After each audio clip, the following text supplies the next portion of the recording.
So as if it wasn't already abundantly clear, Natsuki Takeya is an absolute genius. Takeya-sensei, you make me cry, and you heal my heart at the same time. I love you so. Anyway, with that said, hello everybody. Welcome back to our weekly Fruits Basket Season 2 discussion video. Today we're talking all about episode 19, There's Just No Way!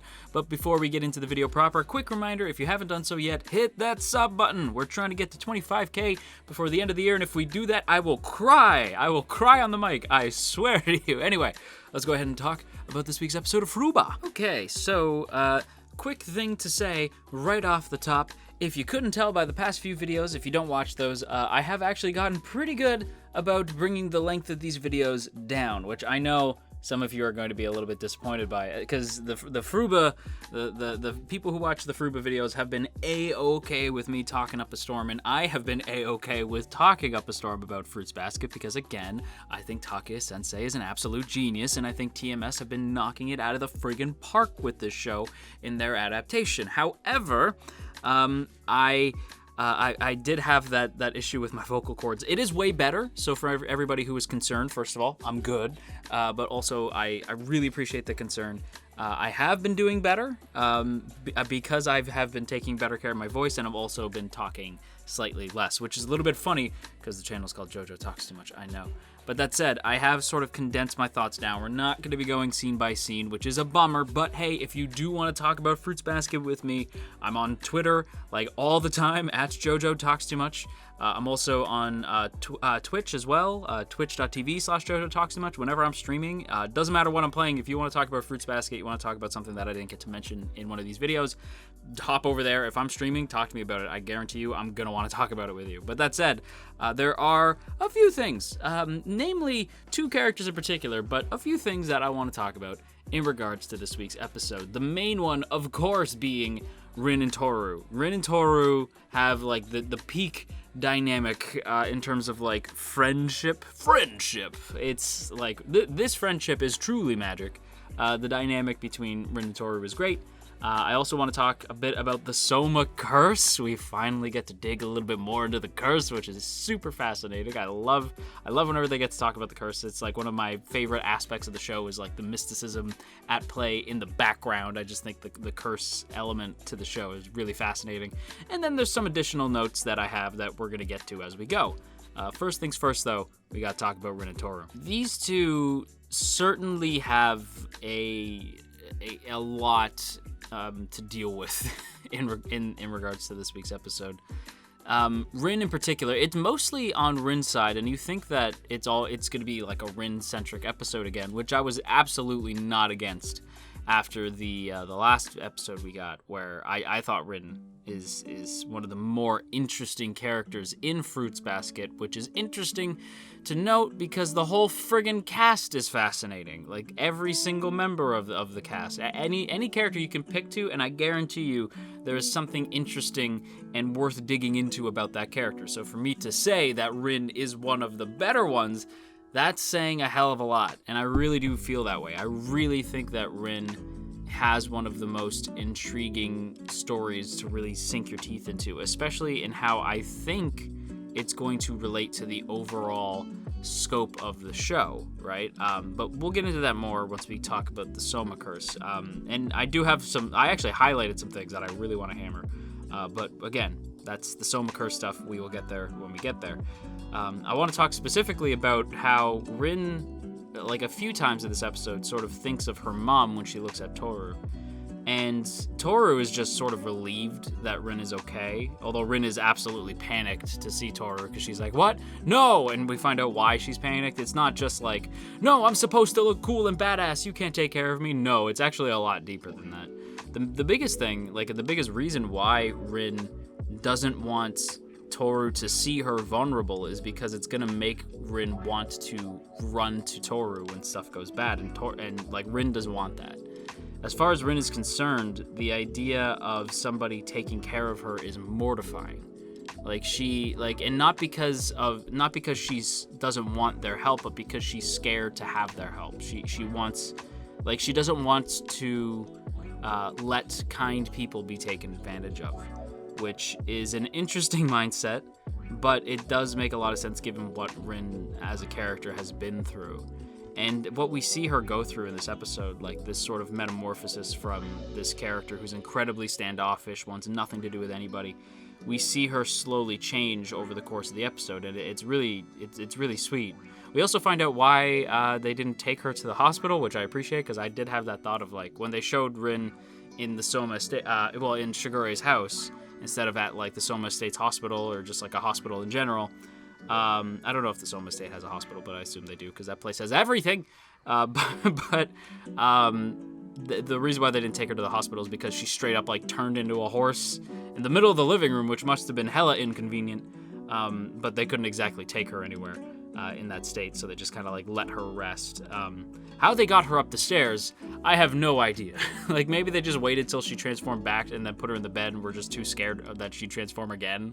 I'm not super sure, but I like my idea better, that Hattori and Shigure have to try to carry Rin up the stairs in horse form.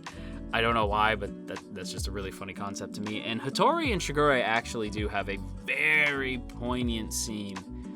But again, I'm saving it for later. We start to see how much of a good person Tohru is. And like, again, Tohru is a good person, and we know this, right? But the reason why we find, like, at the very least, one of the reasons why we kind of get an idea of why Tohru is a good person from the perspective of Rin is that she's someone who knows how scary it is to be alone, so can't help but love others.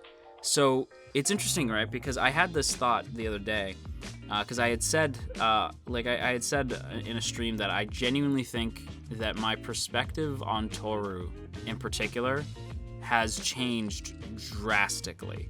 Like, when we got into the show, I loved her, but in the sense that I was like, Toru's like a sweet, nice character who is nice for the sake of being nice.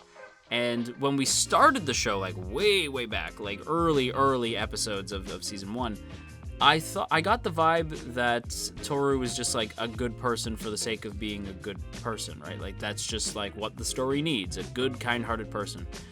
But this season in particular has really been digging into why Tohru is so kind. And the idea that Tohru's not just some Mary Sue here to save the day and melt the icy hearts of the Somas. She has a reason for why she acts the way that she acts. And again, I just think that shows Takia-sensei's ability as a storyteller to craft this character who you already are endeared to just by the sheer fact that they are that kind and that funny as well. Just this abundantly sweet character, and then you start to peel the layers back and you understand why that character is the way that they are. And that's the same for basically all the Somas, but Tohru is no exception. She is also a character who has tons of layers. Ogres have layers, onions have layers, Fruits Basket characters have layers. And again, we see that kindness in Tohru show up when Rin starts to freak out at the idea of, like, going to the hospital. Like, she's like, no hospitals! Like, because Rin associates hospitals with a lot of traumatic stuff, right? So she's like, no hospitals, none, no hospitals! And Tohru, like, drops the food that she was gonna bring in, and she's so scared that Rin is gonna, like, run away, that it sort of puts Rin back into the bed. She's just sort of like, okay, we're all cool, don't be sad, right? Like, Rin's like, whoa, okay. Like, it's enough to sort of startle Rin to sit back down. And Rin has been, like, may I remind you, Rin has been nothing but cold to Tohru this entire time. But Tohru just senses that Rin is somebody who needs help, you know? Like, Tohru is a person full of love and loves others because she knows what it's like to be alone. So that concern that Rin is so, like, and it's part of the reason why Tohru is so hell-bent on protecting Rin, even though she has been so cold, is because Tohru knows that feeling. She knows what that's like, so she's trying her best to help Rin come out of that. But all Rin knew how to do up until this point, again, like, the writing's so solid because, like, none of these decisions feel unjustified. Like, they all feel like they absolutely make sense. They are 100% the decision that this character would make. It's very different to, like, a lot of like other stories. Well, I shouldn't say a lot, but it's very similar to stories that I personally have an issue with, and that's where narrative fuels the characters instead of characters fueling the narrative. And what I mean by that is when characters have to make a decision for the sake of moving the story forward. Whereas in Fruits Basket, it never really feels like that. Like when Rin like pushes back against Tohru and runs outside, and you get this dramatic ass scene. In any other situation, that could have felt forced, that could have felt cliche, but with Takia, the way that she's written these characters, that would be the outcome. That would be what happened. And I just think the writing in that scene where Rin pushes back against Tohru when Tohru tries to get close again, she lashes out at her, and she asks, like, are you just trying to break the curse out of pity? Like, you know what I mean? Like, she's trying to be mean. And again, in other stories, that would feel cliche, but here it makes sense because we know that she's doing that out of a, like, it's the same thing when Hiro says in the last episode, like, are you blaming me? Like, you know what I mean? Like, she's trying to get these kind people to hate her, essentially, like to stand away from her because she feels like it's selfish of her to take advantage of their kindness, and she doesn't want to drag them into her mess. Which, by the way, like, I'm not saying I agree with, because to me, I'm like, no, Rin, you deserve to be loved, damn it. Like, let Tohru be there for you, and you two could be a solid team against Akito. Screw Akito.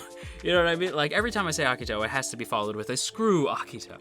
But, I do think that makes total sense, and it falls absolutely in line with her character, and you still feel that guttural, like, no, Rin, like, you deserve love, damn it. Like, you're not a monster. Like, you're not a bad person. It's okay to rely on kind people. Like, that's why they're kind. Like, it's okay to rely on them. And again, like what Shigure says later, like, it's okay to be cared for. What's important is what comes after. And that, to me, is the crux of the episode. When Rin and Tohru start to argue over the curse, and it leads Rin to, like, scream, like, there's no way. I've tried everything. There's no way out. Like, we're in this. Like, there's no breaking this. I can't stop it. There's just no way. And I was like, oh, title drop. But yeah, it's just that idea of there's just no way. And she, like, basically has this argument with Tohru where she's like, just walk away, right? Like, she's telling Tohru, like, walk away. This is going to cause you nothing but heartbreak. And Toru's like, no, right? Like, Tohru, like, stands up for herself and stands up for Rin at the same time. Like, when Rin's being self-deprecating, like, Toru's like, no, like, we can fix this together.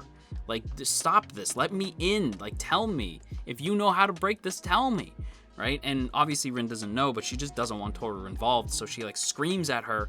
She starts to cry, and then she bolts off.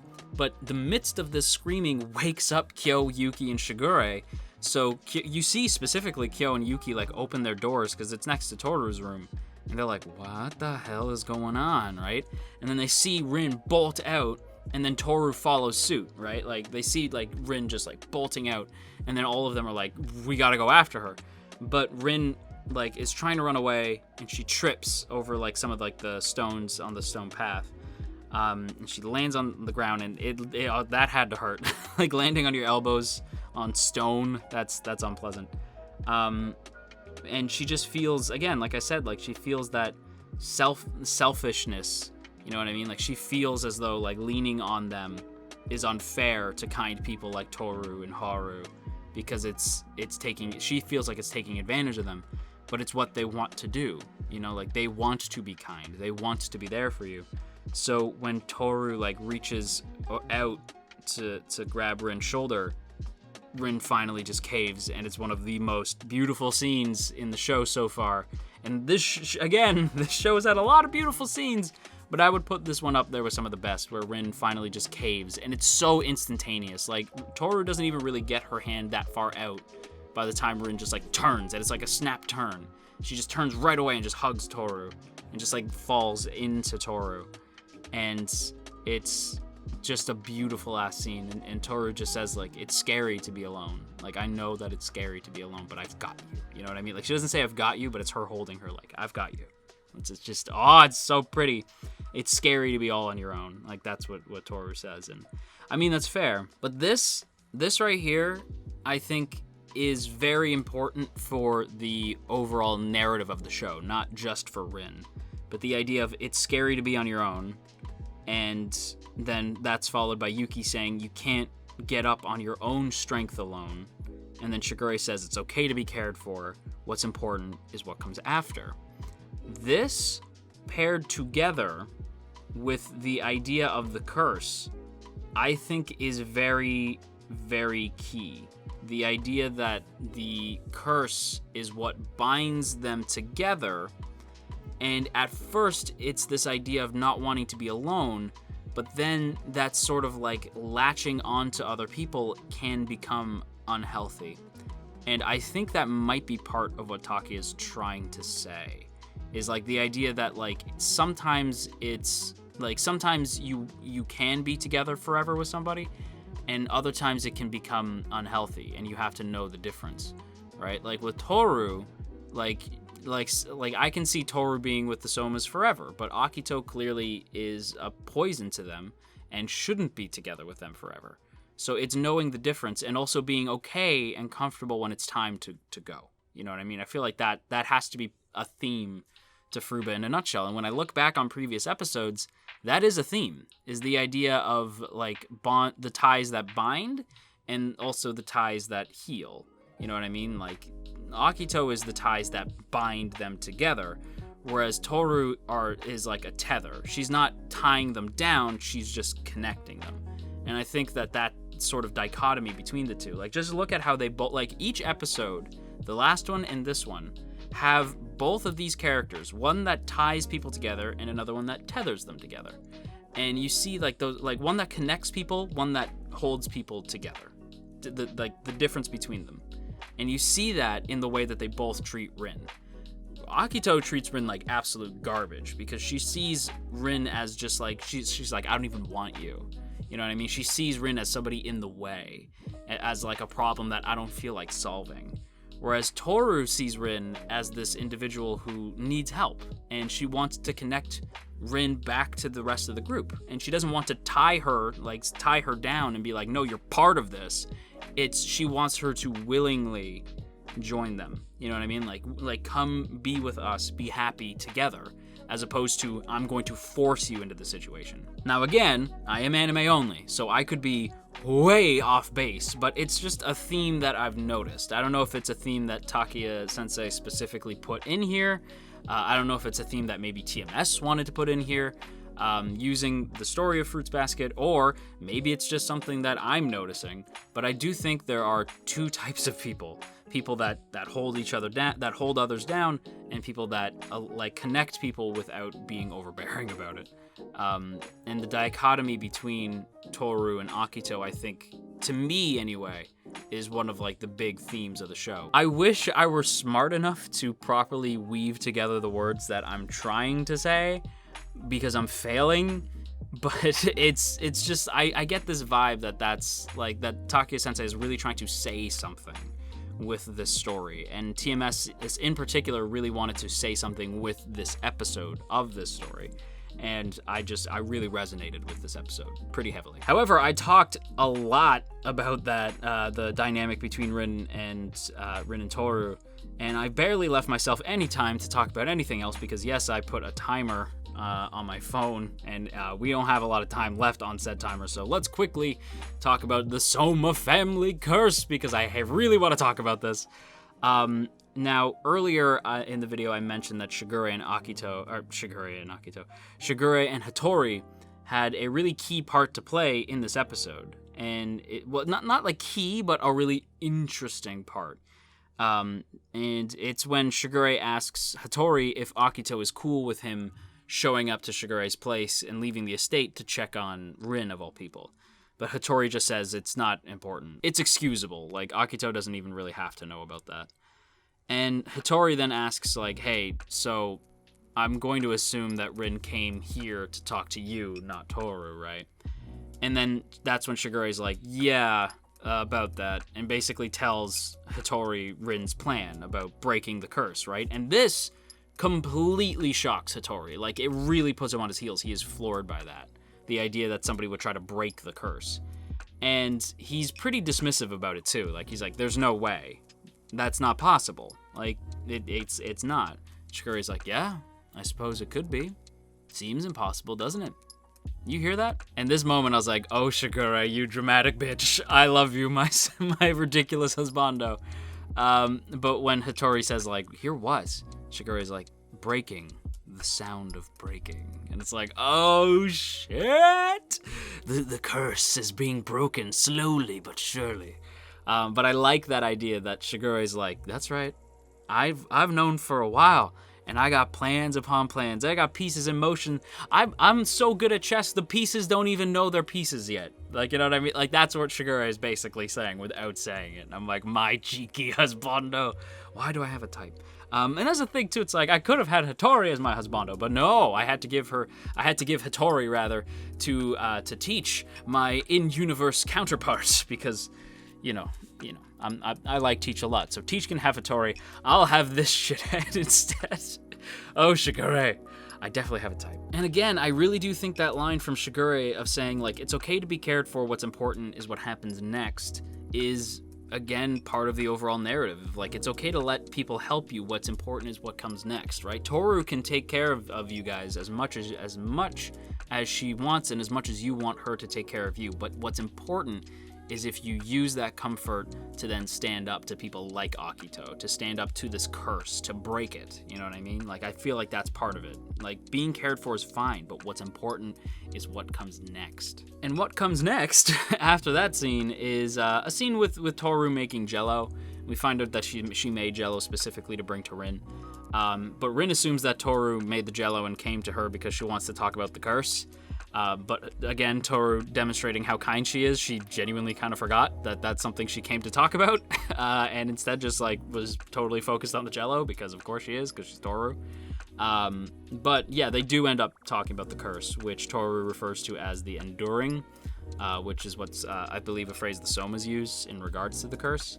And this is where we start to kind of dig deep into the curse. And again, this is the stuff that I find really interesting, where Rin says that hundreds of years ago, likely hundreds of years ago, she's not even sure, but likely hundreds of years ago, the Zodiac and God made a promise to be together forever. And that might sound beautiful on the outside. Like, that might sound like a beautiful sentiment. And it truly is. Like, the idea that, like, we will be together even beyond this mortal coil. Like, we will always be together. And I can't help but think of that song from Winnie the Pooh, forever and ever. But yeah, like the idea of like, they'll always be together. And it's like, that's a really beautiful sentiment, you know, like, and on the outside, yeah, it is. And at the time, it probably was. And maybe it was for a few years after that. Maybe it was for a few decades after that. The idea of like, they'll always be together forever and ever. But by the time you get to now, hundreds of years later, that beautiful curse has become something really toxic, really like poisonous. And it's resulted in where we are now, where some people like Akito are like drunk on the power that they wield as God, and the Zodiac, the spirits, feel completely trapped and shackled by this promise that was made hundreds of years before them by people they'll never know, by Zodiac, by the original Zodiac, that again, people they'll never know, shackled by this promise. And it's like that beautiful promise suddenly became a curse. And that's such a cool idea that like the Zodiac meant for this to be this beautiful thing. At least, again, as an anime only, that's my idea of where we are now, is that the Zodiac truly just wanted to be together forever. And they saw it as a beautiful like sentiment that would like last throughout time. But when you get to where we are here, hundreds of years later, it's not beautiful anymore. It's went from being a beautiful promise to a horrifying curse. And that's such a cool idea. But what's a little bit more emotional is when Rin says that she's not even sure if Akito knows how to break the curse. It's why she went to Shigure, but she's not even sure if either of them know. And Toru thinks maybe Kureno might know. But Rin sort of doubts Kureno.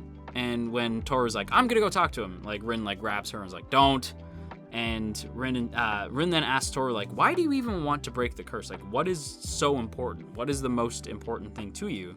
And I'm thinking, like, Toru's gonna say, like, the Somas, right? Like, you guys, you're the most important thing to me. Like, but that's not what she says. Like, or like I thought she was gonna say the Somas. I thought she was gonna say Kyo because I'm a hella shipper. I thought maybe she was gonna say Kyoko, and maybe like her love for Kyoko, her love for her mother, it can translate over to the Somas because like that's what Kyoko would do. You know, she would reach out for people who need help. But that's not what she says. In fact, Toru doesn't say anything. She has no words. And she even laments later, like, why couldn't I say what's most important to me? Like, I couldn't even form words. Like, I had it, but I couldn't say it. And that's really interesting. And again, I'm a little bit concerned about what that means. And then what's even more concerning is Toru, in a daze, like a sleepy daze, says, "Together always." And then she closes the door. And just before that, we hear Rin say, "Someone who knows how scary it is to be alone can't help but love others." So that followed by Toru saying "together always" in that sleepy daze is like, that's terrifying. And that's immediately, that followed a scene where Toru had like a dream, but it's more of a nightmare, where she's in her old apartment with her mom, and Kyoko says like, "Okay, I'm leaving," and Toru's sleeping, you know, because she's like, this is the moment where Kyoko leaves, and Toru tries to reach out for her, but before she can wake up and say something, Kyoko's already gone, and Toru wakes up in her bed. And that's where we get the scene "Together always." And I'm starting to think the same sort of thing, where that close tether, like, you know what I mean, where like the Somas feel shackled by this promise to be together always. Toru might actually know what that feels like the idea that she can't move past this, like she can't get over what happened to her mom. And I think that idea that maybe the Somas and Toru have a little bit more in common than they realize is surprising. But again, it's just like, Takia-sensei is a genius, because it's like, goddamn, that's so clever. But yeah, some additional notes before I wrap up today's video. I loved the Haru stuff. Haru visiting Rin at the hospital was really cute. Kimi and Kakeru like being trolls was hilarious. Haru handing over Yuki like a bride to Kakeru was also really cute, and Kakeru saying like, "Yes, I will take care of your daughter, thank you." And Yuki's just like, "You want to punch the face?" Like, great stuff. Curious what the cultural festival is going to end up being. They're talking about it here, and I'm like, is that the next big event that's going to happen? My God. And apparently Aya lit up the whole school, which doesn't surprise me. But yeah, there is stuff that happened that I didn't get to. But again, I have to try to keep these videos a little bit shorter than usual. But with that said, everybody, that is going to wrap up pretty much all of my thoughts on this week's episode. Hopefully, I kept this under 30 minutes. I don't know if that's quite true. If not under, please be around 30. I'm really trying here. But on that note, everybody, I hope you enjoyed today's video. If you did, don't forget to boop that up snoot and share if you care. And of course, as always, I have to give a big thank you to the good folks in the T Squadron. Look at these beautiful people. Look at all of these beautiful names. And hey, if you would like to see your name join these beautiful names, then be sure to check out that first link in the description to check out our Patreon page. For less than a cup of coffee a month, just a single $1, you can help keep this channel afloat, see your name on this screen, and I would be sincerely appreciative of that. So once again, a big thank you to the T Squadron. I'm gonna go get ready for a stream. Again, you should really come hang out with us, twitch.tv/JoJo Talks Too Much. Hopefully I'll see you there, and until next time, you stay classy, AnyTube, and wash your dang hands.